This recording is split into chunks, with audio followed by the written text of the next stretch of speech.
Hello friends, welcome to my kitchen. तो आज मैं बना रही हूँ गोलगप्पे की रेसिपी, जिसे आप पानी पताशा या पानी पूरी या गुपचुप भी बोलते हैं। हर एक स्टेट में इसके अलग अलग नाम से इसको जाना जाता है, पर नाम ही अलग है, टेस्ट वही है।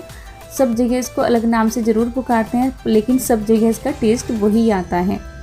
तो आप देख सकते हैं कि जो हमारी पानी पूरी है वो कितनी अच्छे से हर एक पूरी क्रिस्पी है, हर एक पूरी फूली हुई है। तो आपकी भी जो पानी पूरी है वो इसी तरह से फूली फूली और क्रिस्पी बनेगी। बस आपको परफेक्ट मेजरमेंट के साथ इसको बनाना है। और मैं गारंटी लेती हूँ कि जिसने आज तक भी गोलगप्पे नहीं बनाए हैं वो भी इसी बात को सोच करके कि हमारे गोलगप्पे बाज़ार जैसे नहीं बनते हैं घर पे, वो इतने क्रिस्पी नहीं होते हैं, वो फूलते नहीं हैं, वो मुलायम पड़ जाते हैं। तो मैं 100% गारंटी के साथ कहती हूँ कि अगर आप मेरे बताए हुए मेजरमेंट के साथ इसको बनाओगे तो आपकी हर एक पूरी फूलेगी, हर एक पूरी आपकी क्रिस्पी बनेगी। तो चलिए शुरू करते हैं आज की रेसिपी। तो यहाँ पर मैंने आधा कप सूजी ली है। सूजी मैंने मेजरिंग कप से ली है आधा कप। अगर आपके पास मेजरिंग कप नहीं है तो आप इसी साइज़ की एक कटोरी सेट कर लीजिए, जो कि इसी साइज़ की आपकी बनी हुई हो। ऐसा ना हो कि वो नीचे से कम चौड़ी ऊपर से ज़्यादा चौड़ी हो, थोड़ा सा ऐसा ही जो जैसे बोतल का ढक्कन होता है हमारा मिल्टन वाला, उसी साइज़ का आपको कटोरी सेट कर लेनी है। तो मैंने यहाँ पर आधा कप सूजी ली है। उस आधा कप सूजी में मैं यहाँ पर डाल रही हूँ 2 टेबल स्पून मैदा। दोनों को मैंने अच्छे से मिक्स कर लिया है। बस आपको यहाँ पर मेजरमेंट का ही ध्यान रखना है। ऐसा नहीं कि आप कम या ज़्यादा कुछ भी ले लेंगे, तभी जो हमारे जो गोलगप्पे हैं वो क्रिस्पी नहीं बनते हैं, क्योंकि हमारा मेजरमेंट जो है वो परफेक्ट नहीं होता है। तो यहाँ पर मैं गरम खौलता हुआ पानी ले रही हूँ। 1/4 कप मैंने यहाँ पर गर्म पानी लिया है। अब जितना मैंने इसमें सिर्फ 3 ही चीज़ें डाली हैं, इन 3 चीज़ों में मैंने कुछ भी आपको 1 चम्मच ना कम करना है, ना ही 1 चम्मच ज़्यादा करना है। पानी भी बिल्कुल इतना ही डलेगा, ना ही 1 बूंद कम, ना ही 1 बूंद ज़्यादा।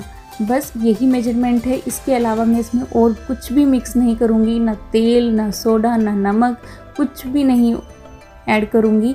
बस तीनों चीज़ों को अच्छे से मिक्स कर लूँगी और इसका एक सॉफ्ट डो बना लेंगे हम।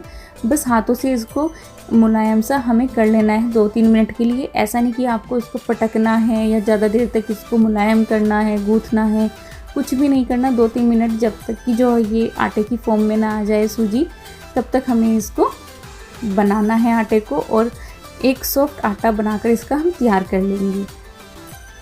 तो 2-3 मिनट के बाद आप देख सकते हैं ये आटा बनकर बिल्कुल तैयार है। फिर इसे हम 10 मिनट के लिए रेस्ट के लिए ढक करके रख देंगे, जिससे कि जो हमारी सूजी है वो अच्छे से फूल जाए।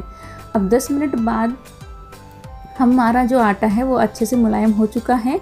अब इसे 1 मिनट हम अच्छे से मल लेंगे हाथों से, जिससे क्या होगा, जो आटा है हमारा वो सॉफ्ट हो जाए, और जब हम इसके बॉल्स बनाएं वो ज़्यादा क्रैकी ना बने, उसकी एजेस बहुत अच्छे से निकल के आए। इसलिए हमें इसे 1 मिनट तक मलना है और ऐसे छोटी छोटी बॉल बना करके तैयार कर लेनी है। तो यहाँ पर मैंने सारी बॉल्स बना ली हैं।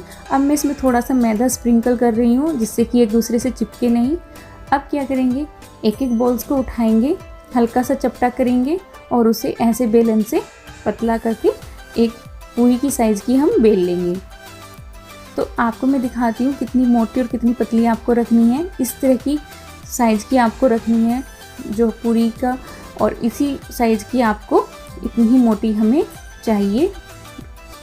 पूरी ना तो ज़्यादा मोटी हो, ना ही ज़्यादा पतली हो। पतली होगी पूरी तो क्या होगा कि वो फूल नहीं पाएगी, कहीं से फूलेगी, कहीं से वो दबी रह जाएगी। और अगर मोटी होगी तो जब हम गोलगप्पे खाएंगे तो उसमें नीचे वाली जो परत होगी उसमें आटा सा लगा हुआ नज़र आएगा आपको, वो खाने में स्वाद नहीं आता है। तो ना तो ज़्यादा हमें पतली बेलनी है और ना ही हमें ज़्यादा मोटी बेलनी है। आप देख सकते हो किस टेक्सचर की जो हमारी पूरी है वो बनकर तैयार हो रही हैं। बिल्कुल ना तो हमें ज़्यादा पतली रखनी है और ना ही ज़्यादा मोटी रखनी है। तो इस तरह से हमें सारी पूरियाँ बेल कर तैयार कर लेनी है। अब मैंने एक सूती कपड़े पर इन सारी पूरियों को बेल कर रख लिया है, और एक इक्वल साइज़ में आप लगाइए, क्योंकि जो पहले हमने पूरी बेली है तो जब हम फ्राई करेंगे तो वो पहली पूरी ही हम फ्राई करेंगे।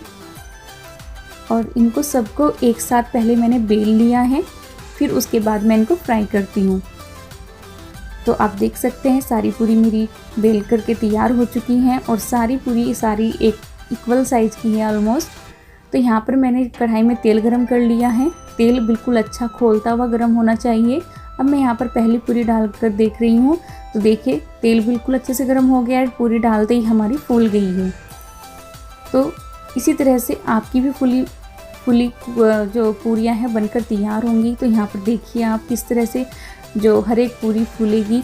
बस आपको करना क्या है, आप एक पूरी डालिए और आपको पूरी किस तरह से डालनी है, जो कपड़े से आप पूरी को उठाओगे, जो उसकी नीचे वाली सतह है तेल में भी वो नीचे ही आएगी सतह, ऊपर वाली सतह तेल में भी ऊपर ही आपको रखनी है, तभी जो हमारी पूरी है वो बहुत अच्छे से फूल कर निकल कर आती है। तो यहाँ पर हम एक एक पूरी पहले डालते जाएंगे और उसे हल्का सा कड़छी से दबाएंगे तो वो फूल जाएगी। वैसे तो दबाने की भी ज़रूरत नहीं है, वो ऑटोमेटिक ही फूल जाएगी। इतनी अच्छी पूरियाँ बनकर ये तैयार होती हैं।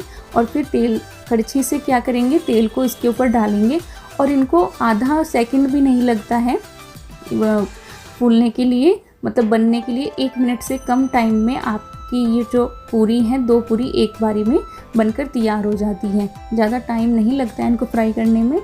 बस डालो हल्का सा इनके ऊपर ऑयल, ऐसे कड़छी से डालते रहो, ये ऊपर नीचे से दोनों ओर से क्रिस्पी बन जाती हैं। और ये इस तरह से ये जो हमारी पूरियाँ हैं वो सारी फूली और क्रिस्पी बनकर तैयार होंगी। बस आपको ध्यान टेम्परेचर का रखना है ऑयल का। ऑयल को हमें बिल्कुल भी ठंडा नहीं होने देना है, नहीं तो जो हमारी जो पूरियाँ हैं वो सॉफ्ट पड़ जाएंगी।